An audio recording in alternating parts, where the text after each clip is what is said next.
विवान परेशान अपने घर पहुंचा और काउच पर बैठकर अहाना के बारे में सोचने लगा। एक प्रीति ही है जो मेरी मदद कर सकती थी और अहाना का असली चेहरा भाई और मेरे परिवार के सामने ला सकती थी, पर उसने तो मेरी मदद करने से इनकार कर दिया है। अब मैं क्या करूं? कैसे अहाना का सच सबको बताऊं? अविनाश भी प्रीति की तरह ये कहकर मेरी मदद करने से साफ साफ इनकार कर देगा कि वो आदि भाई के खिलाफ नहीं जा सकता। और फिर अहाना उसकी दोस्त भी है, वो भी मेरी इस बात पर यकीन कभी नहीं करेगा कि अहाना भाई से नहीं बल्कि उनकी दौलत से प्यार करती है। कल जिस तरह उसने आदि भाई के लिए अपने सच्चे प्यार का वास्ता देकर अविनाश को भाई को कुछ भी कहने से रोका था, उसके बाद तो अविनाश को भी इस बात पर पूरा यकीन हो गया है कि अहाना मेरे भाई से प्यार करती है। अब तो मेरे पास एक ही रास्ता बचा है। कल जो कुछ भी मैंने ऑफिस में देखा और सुना वो सब मैं खुद भाई को बता दूं। वो मन ही मन इतना सोचने के बाद उठकर जा ही रहा था कि तभी उसे आदित्य सीढ़ियों से नीचे आते हुए दिखाई दिया। भाई आप घर पर, आज आप ऑफिस नहीं गए? विवान ने हैरानी से पूछा। आदित्य कुछ कहता उसके पहले ही किचन से बाहर आ रही सुमन बोली, कल बारिश में भीगने की वजह से तेरे भाई की तबीयत खराब हो गई है, इसलिए हमने उसे ऑफिस नहीं जाने दिया। ये सुनकर विवान मुस्कुराते हुए बोला, इसलिए तो मैं हमेशा भाई से कहता हूँ कि कभी तो नेचर के मजे लिया कीजिए, खुलकर मौसम को एंजॉय करेंगे तो आपको भी मौसम की आदत हो जाएगी। आदित्य आकर काउच पर बैठा। तुम्हारी राय की कोई जरूरत नहीं है मुझे, मैं जैसा भी हूँ बहुत ज्यादा खुश हूँ। भाई मेरी बात मानेंगे तो फायदे में ही रहेंगे, कोई नुकसान नहीं होगा आपका, विवान आदित्य के पास बैठकर बोला। आदित्य ने कोई जवाब नहीं दिया और टीवी देखने लगा। विवान उसे देखकर मन ही मन बोला, मेरे रहते कोई मेरे भाई को कभी चोट नहीं पहुंचा सकता। मुझे भाई को कुछ भी बताने से पहले अहाना के खिलाफ कोई सॉलिड प्रूफ चाहिए होगा, उसके बाद ही मैं भाई को सच बताऊंगा, क्योंकि मैं नहीं चाहता कि भाई बेवजह मेरी वजह से हट हो जाएं। इधर प्रीति अपने कैबिन में बैठी अकाउंट की फाइल्स चेक कर रही थी, तभी उसके कैबिन के दरवाजे पर दस्तक हुई। प्रीति ने तुरंत दरवाजे की ओर देखा तो जानकी मुस्कुराते हुए बोली, क्या हम अंदर आ सकते हैं?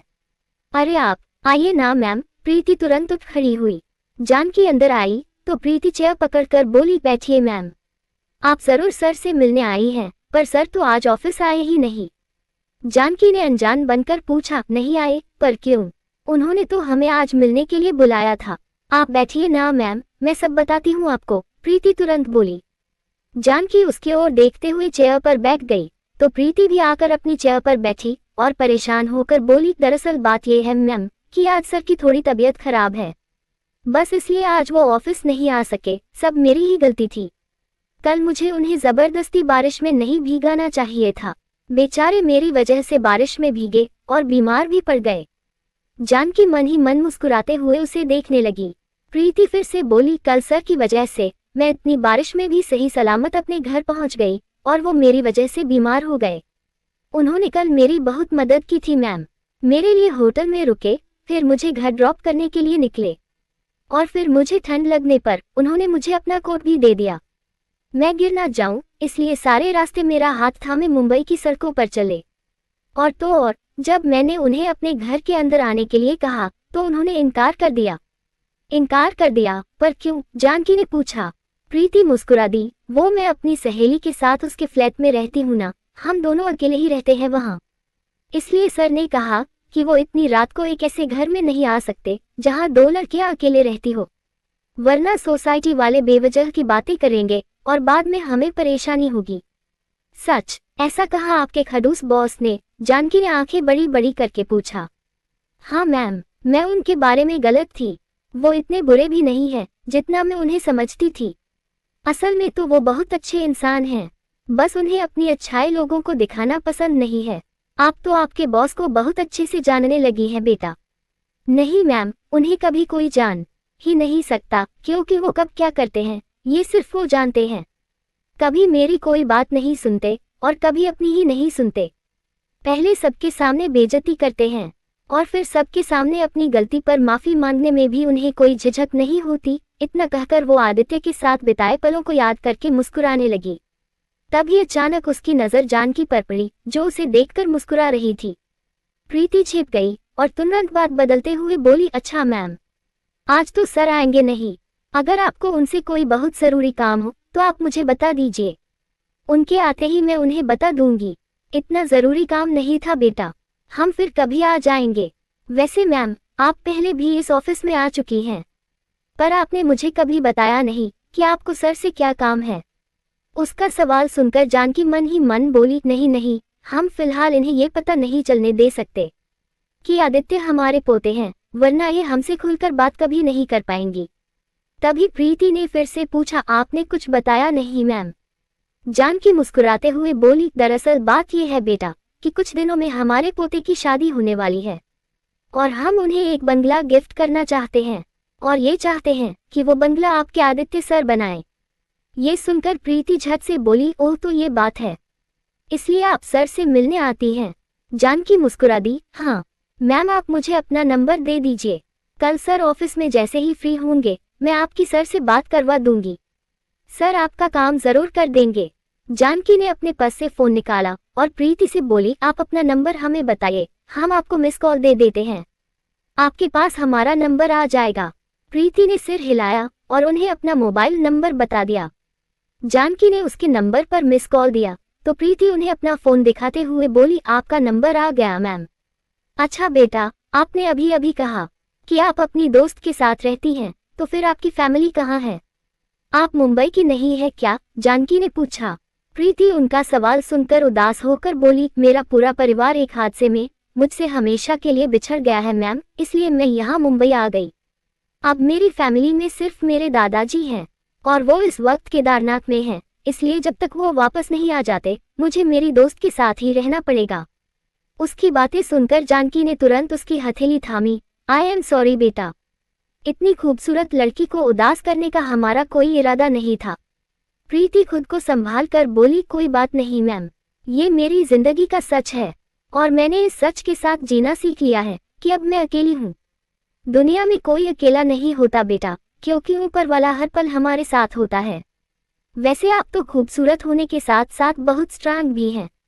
हमें आपसे मिलकर बहुत खुशी हुई और हमें और भी खुशी होगी अगर आप हमारे बुलाने पर हमसे मिलने हमारे घर आएंगी। तो आप आएंगी ना? प्रीति फट से बोली, जरूर आऊंगी मैम, आप मुझे अपने पोते की शादी में जरूर बुलाइएगा, मैं आपके पोते की शादी में धूम मचा दूंगी।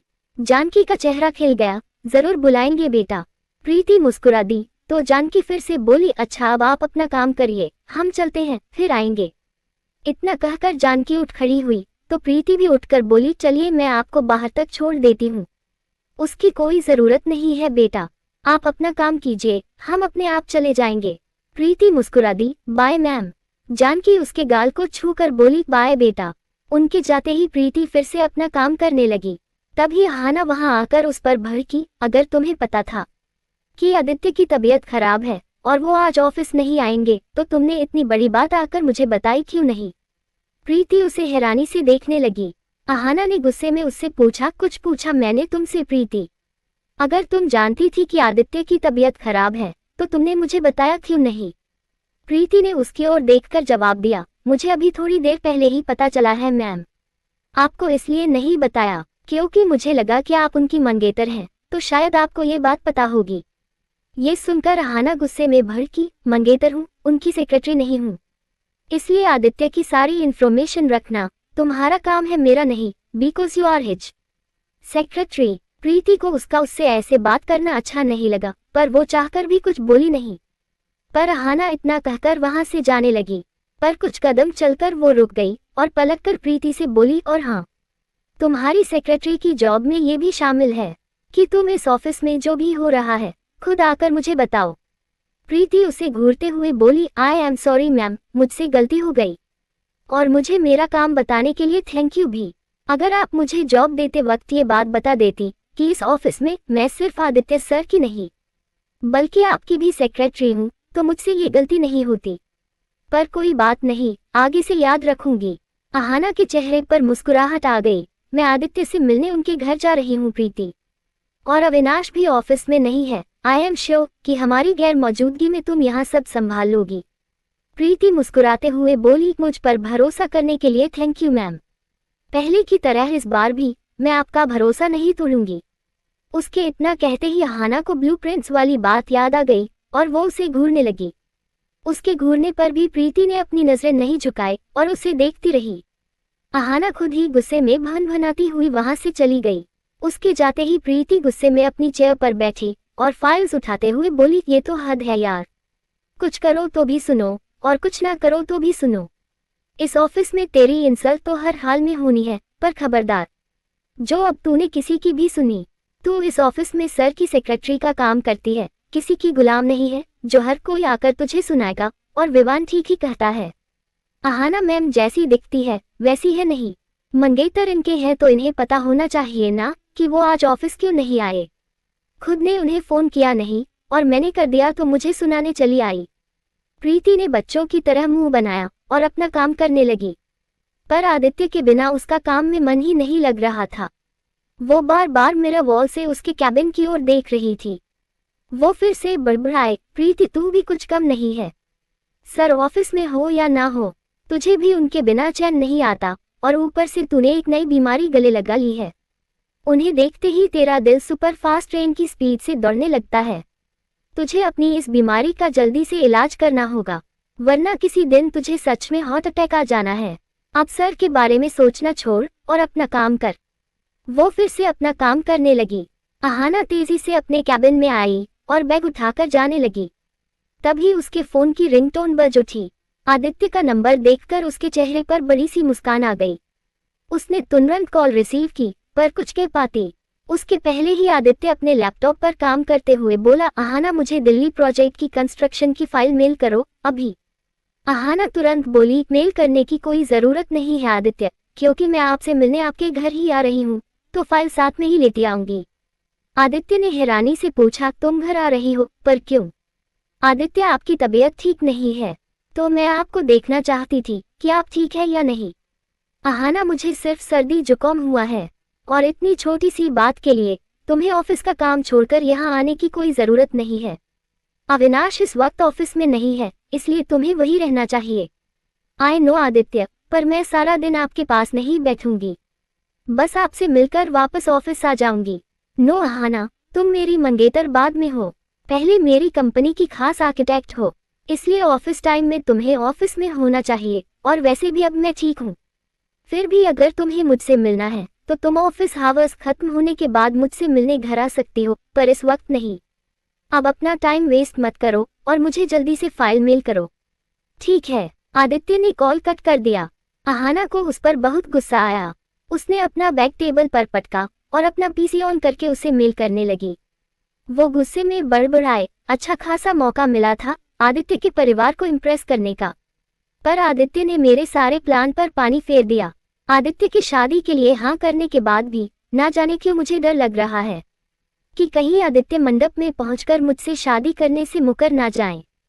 मुझे इवनिंग में उनके घर जाना होगा और उसकी पूरी फैमिली को इम्प्रेस करना होगा, क्योंकि आदित्य अपने परिवार के खिलाफ कभी नहीं जा सकते।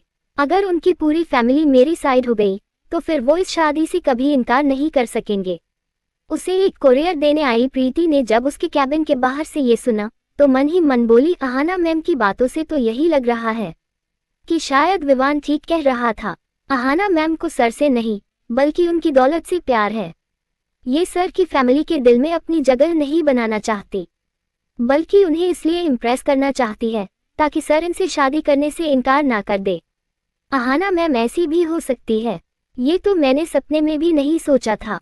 वो वही खड़ी सोच में पड़ गई। तभी अहाना अपने कैबिन से बाहर आई। उसने जैसे ही प्रीति को अपने कैबिन के बाहर खड़ी देखा तो बोली, तुम मेरे कैबिन के बाहर क्या कर रही हो? ये कुरियर सर के लिए आया है, वो यहाँ नहीं है, इसलिए आपको देने आई थी। प्रीति उसकी ओर कोरियर बढ़ाकर बोली। अहाना ने उसके हाथ से कोरियर छीना। थैंक्स, तुम जाओ। प्रीति ने सिर हिलाया और चुपचाप वहां से चली गई। वो अपने कैबिन की ओर बढ़ते हुए सिर्फ अहाना के बारे में ही सोच रही थी। तभी उसकी नजर सामने से आ रहे सूरज पर पड़ी। उसे देखकर उसके कदम रुक गए और एक बार फिर उसे मानपुर में जो कुछ भी हुआ वो सब याद आने लगा। पर सूरज ने उस पर ध्यान ही नहीं दिया और वो उसके करीब से निकल गया। पर 4 कदम चलकर अचानक उसके कदम रुक गए और उसने पलटकर प्रीति की ओर देखा। वो तुरंत उसके पास आया। प्रीति को अपने ऑफिस में देखकर उसने हैरानी से पूछा, तुम मेहरा ग्रुप ऑफ कंपनी के ऑफिस में क्या कर रही हो? तुम्हें अंदर किसने आने दिया? प्रीति कुछ कह पाती उसके पहले ही अविनाश वहां आकर बोला, प्रीति इस ऑफिस में काम करती है सूरज।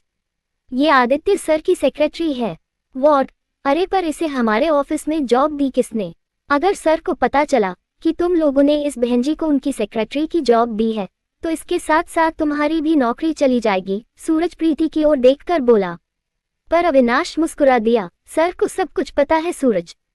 ये सुनकर सूरज आंखें फाड़े प्रीति की ओर देखने लगा, पर वो परेशान सी अपनी नजरें घुमाकर इधर उधर देखने लगी। तभी सूरज गुस्से में बोला, इस लड़की की फैमिली की वजह से सर की फैमिली को कितना कुछ सहना पड़ा था, पर समझ नहीं आता कि सर को इस लड़की से इतनी हमदर्दी क्यों है। पहले तो सर ने हवेली हासिल करने के बाद भी इस लड़की के कमरे के किसी भी सामान को छूने से हमें साफ मना कर दिया, और अब इस बहन जी टाइप लड़की को इस ऑफिस में जॉब दे दी। समझ नहीं आता कि सर ऐसा कैसे कर सकते हैं। इतना कहकर वो गुस्से में अपने कैबिन की ओर चला गया। उसके जाते ही अविनाश ने प्रीति की ओर देखा, जो परेशान खड़ी अभी भी अपने बीते हुए कल के बारे में सोच रही थी। अविनाश उसकी बांह को छूकर बोला, तुम जाओ और अपना काम करो। प्रीति ने आहिस्ता से अपना सिर हिलाया और वहां से चली गई। उसके जाते ही अविनाश सोच में पड़ गया और फिर सूरज के कैबिन में आया। आते ही उसने सूरज से पूछा, सूरज तुम बाहर प्रीति से इस तरह से बात क्यों कर रहे थे? सूरज गुस्से में बोला, क्योंकि मैं इस लड़की को बहुत अच्छी तरह से जानता हूँ अविनाश। इसकी फैमिली बहुत ही घटिया किस्म की है। सूरज को प्रीति के बारे में ऐसे बातें करते देख अविनाश ने हैरानी से पूछा, तुम प्रीति की फैमिली को जानते हो? हाँ, बहुत अच्छी तरह से जानता हूँ, इसे भी और इसकी फैमिली को भी। सालों पहले इस लड़की के परिवार ने आदित्य सर की दादी से उनका सब कुछ छीन लिया था, और ये लड़की ये भी अपने परिवार वालों की तरह ही है।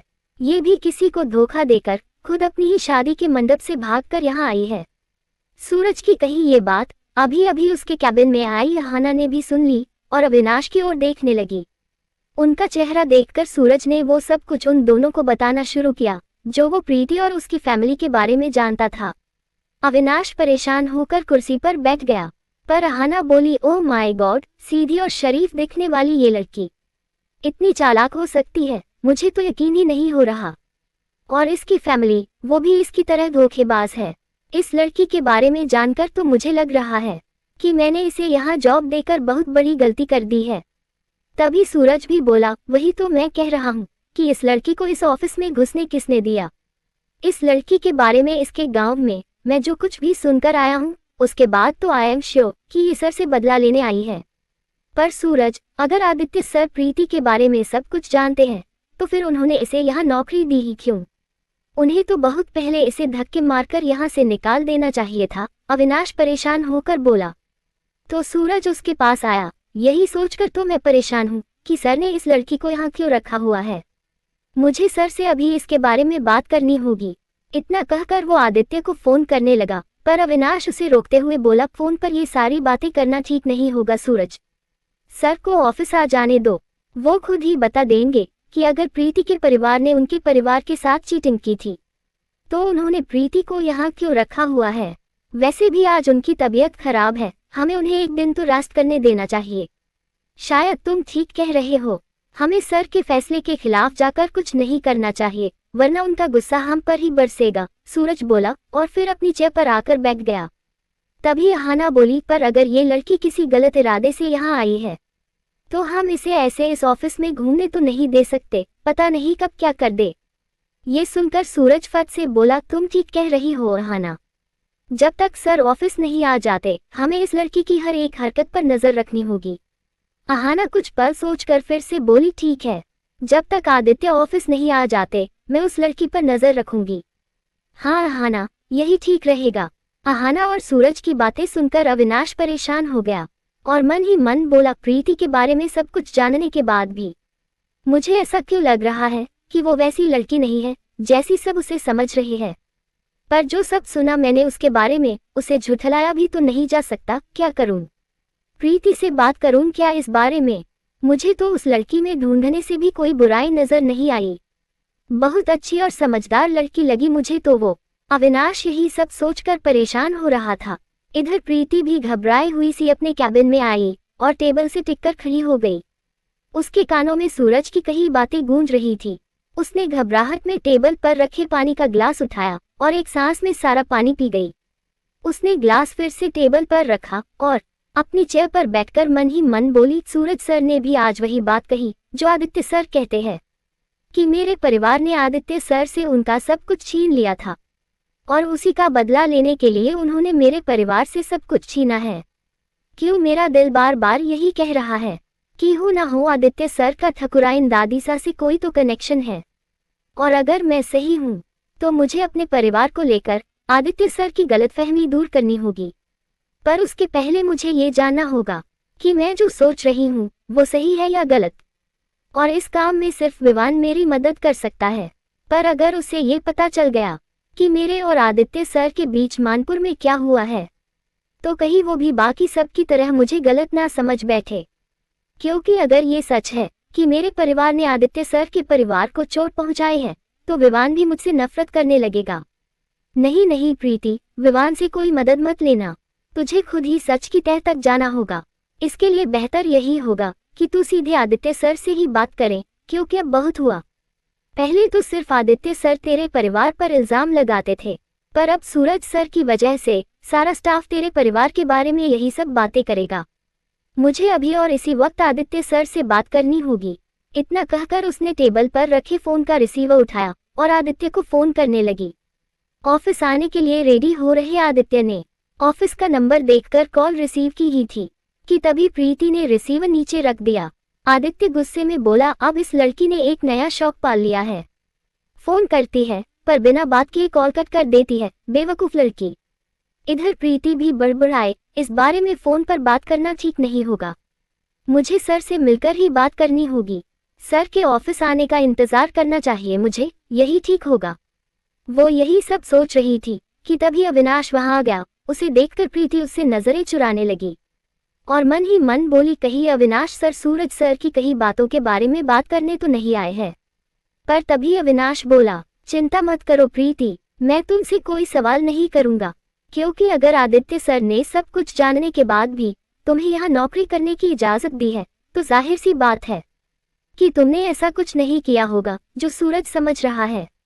इसलिए तुम बेफिक्र होकर अपना काम करो, जब तक आदित्य सर को तुम पर भरोसा है इस ऑफिस में तुम्हें कोई परेशानी नहीं होगी। So just relax. अब अगर मेरी फाइल्स में करेक्शन हो चुके हो तो प्लीज मुझे फाइल्स दे दो।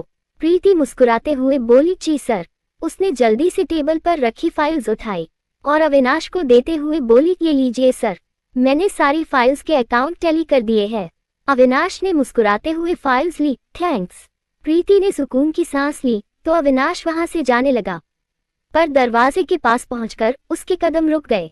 वो पलटकर प्रीति से बोला, प्रीति, मिस्टर खुराना वाले प्रोजेक्ट को लेकर मैंने कॉन्फ्रेंस रूम में एक मीटिंग बुलाई है, 10 मिनट में कॉन्फ्रेंस रूम में आ जाना।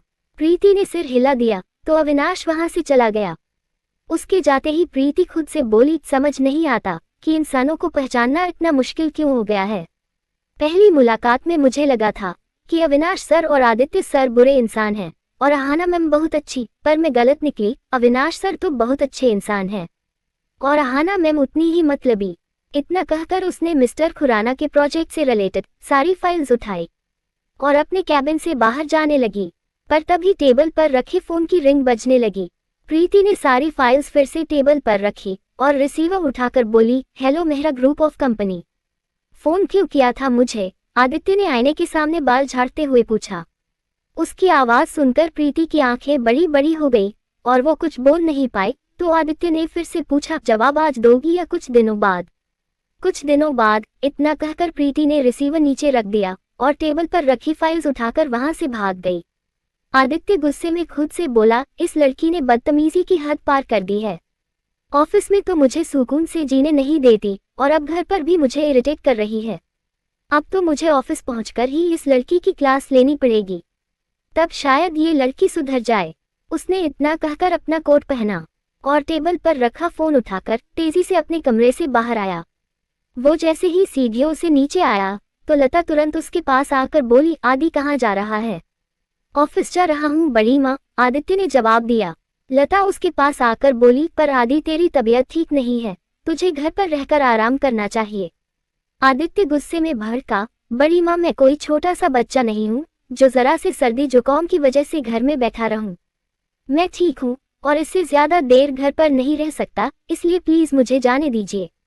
लता आगे कुछ कह पाती उसके पहले ही आदित्य तेज तेज कदमों से वहां से चला गया। लेखिका कविता वर्मा। अगर आपको मेरी लिखी कहानियां पसंद आ रही है और आप इस कहानी को आगे भी पढ़ना और सुनना चाहते हैं तो मेरे चैनल को लाइक करें, शेयर करें और आज ही सब्सक्राइब भी करें। Thank you for watching this video.